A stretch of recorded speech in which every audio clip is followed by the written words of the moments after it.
The man in the golf cart locked eyes with me and said, "You owe us $150,000. I hadn't even stepped through the front door of my grandfather's ranch. No welcome, no handshake, just a bill for a debt I didn't owe, from an HOA I wasn't even part of. What followed was worse than I imagined. Threatening letters, phony maps, neighbors too afraid to speak, and legal warnings plastered on my barn like graffiti. They thought I'd fold. They thought they could scare me off my land. But they didn't count on one thing. I don't back down when it comes to family. By the end, lies were exposed, power shifted, and someone lost everything they built on: intimidation. And it sure wasn't me. Stick around, because what they tried to take wasn't just money. It was the soul of a legacy. When my grandfather passed, he didn't just leave me a ranch. He left me a piece of himself, a 25-acre stretch of dusty Arizona land that smelled like mesquite and history, full of silence, sunsets, and the kind of quiet pride you don't see much anymore. The house creaked, the windmill barely turned, and the barn sagged under the weight of years, but I saw more than age. I saw legacy. I left my cramped city apartment, packed my dog and a trailer full of tools, and drove into the desert believing I was starting a new chapter rooted in peace, solitude, and something real. I rolled through the old gravel drive, bouncing over potholes my grandfather probably never bothered to fix, my dog's ears flopping in the rear view, and when I parked, I just stood there for a second, soaking it in. The porch swing still moved, like he'd just left it. The wind whispered through the cottonwoods like a memory. I hadn't even taken my first box inside when I heard the low hum of a golf cart cutting through the silence, and out he came, Chuck. Mid-50s, pastel pink polo shirt tucked way too tight into khaki shorts, clipboard in one hand, smugness in the other. He drove right up to the gate and said without missing a beat, "You owe us $150,000. Welcome to Whispering Pines." I laughed at first, genuinely confused, thinking he was selling something or mistaking me for someone else. "I just got here," I told him. "This land's been in my family for decades. There's no HOA out here." Chuck's smile widened like a man who enjoys the sound of his own bad news. "Well, your property's inside our HOA boundary now. It's been that way since 2005, and since your grandfather never paid dues, the total comes to $150,000. Retroactive." I looked around at the open land. No sidewalks, no gates, no community pool, just cactus and dirt roads and old barbed wire. "This ain't a subdivision," I said, voice tightening. "This is a ranch." But Chuck just waved his clipboard like it was gospel, and I felt the first edge of something sharp slide into my gut. Like this wasn't just a mistake, but something deeper, something twisted. I asked to see documents. He showed me some shoddy maps with boundary lines scribbled in marker and a list of unpaid assessments. My grandfather's name was there, misspelled. Nothing notarized, nothing official, just noise on paper.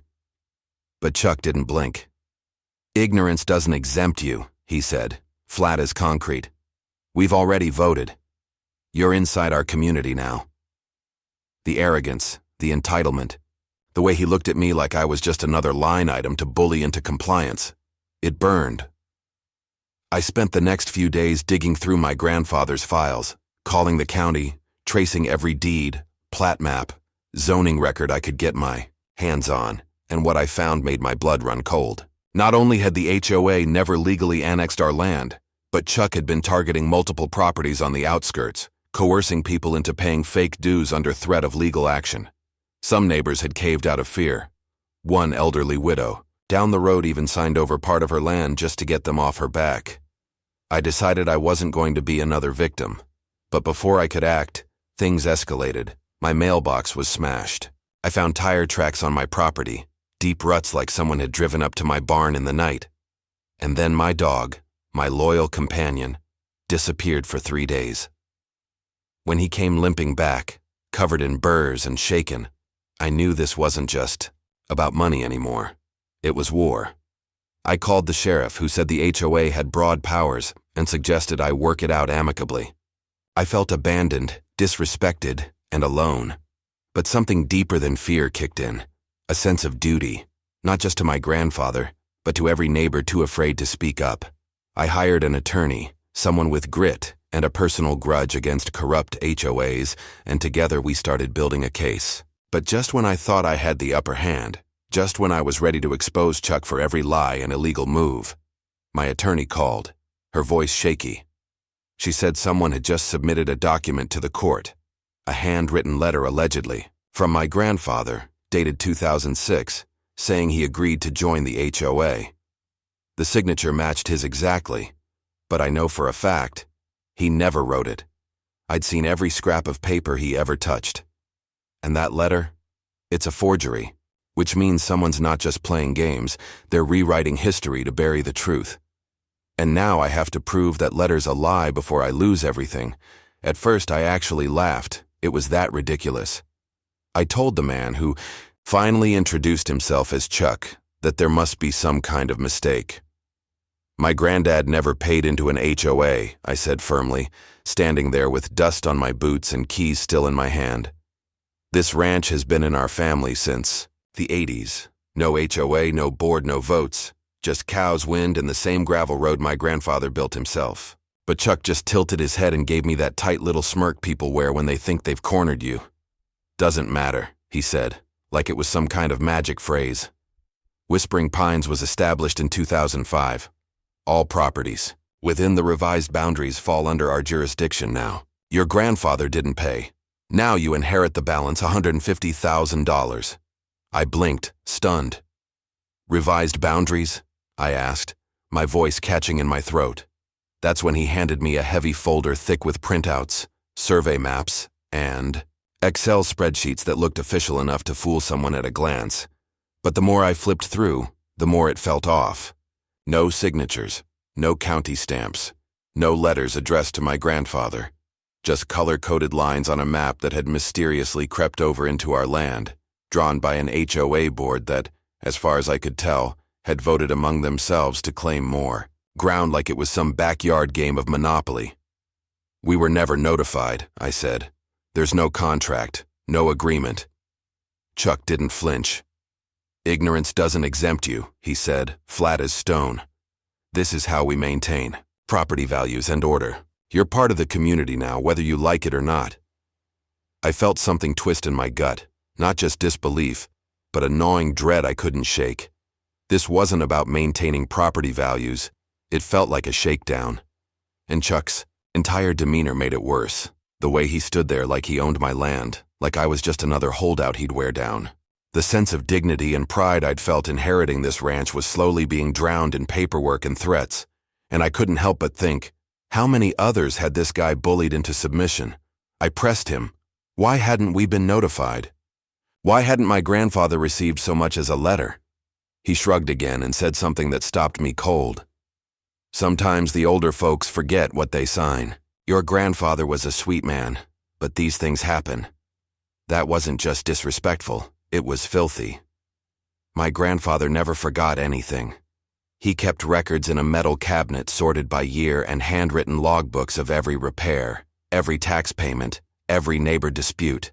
For Chuck to stand there and act like he was some confused old man who got roped in and just didn't remember? That was betrayal. I could feel the heat rise behind my eyes. I knew then this wasn't just about bogus fees. It was about truth. About standing up for a man who wasn't here to defend himself. I told Chuck I wasn't paying a cent until I spoke with the county and my lawyer. His smile disappeared. That might not be wise, he said. We've dealt with situations like this before. Things can get complicated. And with that, he turned and drove off, his little golf cart wheels crunching across my driveway like it already belonged to him. But the real kicker came 3 days later. A certified envelope arrived marked final notice. Inside was a lien, already filed, on my grandfather's ranch. Not a warning, not a draft, a filed lien. I stood there in the kitchen holding that envelope, heart pounding, and that's when I saw it, tucked behind the documents almost like they didn't want me to notice. A photocopy of an agreement with my grandfather's signature. Only it wasn't his. Not even close. Someone had forged it, and I knew right then This wasn't just some HOA confusion. Someone was trying to rewrite history and steal everything my grandfather built. The harassment started small, post-it notes on the gate, yellow envelopes in the mailbox, but it grew fast and ugly.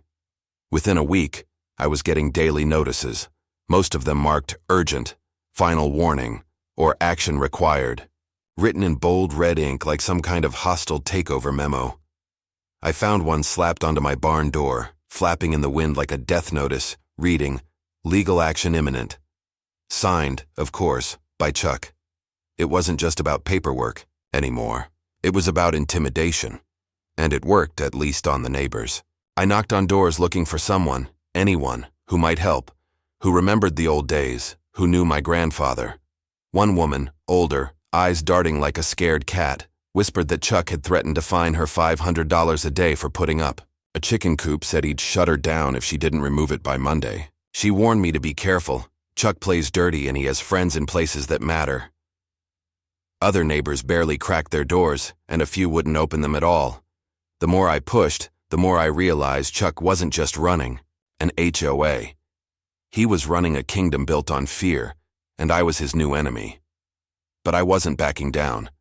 I started digging, spending hours at the county records office, sifting through dusty files, zoning maps, property lines, anything I could get my hands on. After nearly 2 weeks of cross-checking, I finally found it. Proof that my grandfather's ranch had never been officially annexed into Whispering Pines. The maps Chuck had been handing out like gospel, they were just proposals. The county never approved them. No meeting minutes, no vote, no signature from my grandfather. Nothing. The land was zoned separately and stood alone, legally, cleanly. Armed with that, I marched right up to Chuck's house, because of course he lived in the nicest place in the neighborhood, with a 3-car garage and a pristine lawn that probably broke 10 water restrictions. And I handed him a copy of the documents. I told him clear as day, "Your HOA has no claim on my ranch. You're done here." But Chuck didn't blink. Didn't read a single page. He just looked at me with this simmering disgust and said, "Then we'll take it to court. Hope you're ready for legal fees." That's when I realized this man didn't care about the law. He cared about control. If he couldn't get my money through fake maps and scare tactics, he'd try to bleed me dry in court. He wasn't afraid of losing, because he never planned to win, just wear me down. But I wasn't going quietly. I hired a lawyer, someone who'd fought HOA corruption before, and we started building a real case. Still, the pressure didn't stop. One night, around 1 a.m., I heard tires crunching on gravel. I looked out the window and saw a dark SUV idling at the edge of my property, lights off, engine running. And just before it pulled away, someone opened the door and tossed something onto my driveway. I waited until it left, heart pounding, then walked out with a flashlight. It was a dead crow, wings broken, eyes staring, wrapped in one of Chuck's HOA final notices. That night with the dead crow changed everything for me. It wasn't just about some legal skirmish anymore. It was personal, and it was war. I stopped waiting, stopped hoping logic would prevail, and I hired a property attorney who specialized in land disputes and HOA overreach. She wasn't cheap. Honestly, the retainer stung. But the moment she looked over my case, her eyes narrowed and she said 5 words that lit a fire in me. "They've really messed up here." She dug deeper than I could have on my own. County deeds, public records, real estate filings. And what she uncovered made my stomach turn. Not only had the Whispering Pines HOA tried to enforce dues on land they had no authority over, they'd done it repeatedly, for years, across dozens of properties. Seniors, widows, veterans, people who didn't have the means or knowledge to push back. It was extortion dressed up in polo shirts and official-sounding letters. She told me we weren't just going to get the lien removed. We were going to file a countersuit for harassment, fraud, and emotional distress. We hit them with everything. Affidavits from neighbors who finally found the courage to speak out, expert surveys that showed clear boundaries, and even handwriting analysis proving the forged signature wasn't my grandfather's. When we filed, the motion, It must have shaken their little empire because Chuck disappeared like a rat under floodlights. Weeks went by with no notices, no drive-bys, no threats. Then, one afternoon, a black SUV rolled up my driveway. But this time it wasn't Chuck. It was a man in a navy blazer who introduced himself as the HOA's vice president, and his smile was as thin as his handshake. He didn't threaten, didn't gloat. He just said, "We'd like to settle this amicably. If you agree to drop your lawsuit, we'll forgive all retroactive dues and consider the matter closed." I stared at him. It would have been easy, tempting even, to take the deal, walk away, and be done with it.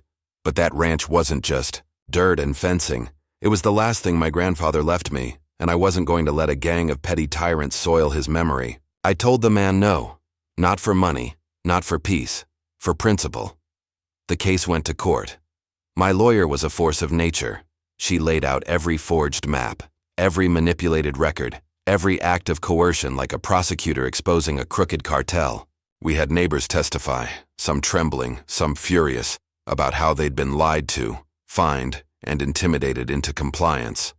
I watched Chuck squirm on the witness stand, forced to explain why his HOA operated without oversight, why signatures didn't match, why boundaries kept shifting.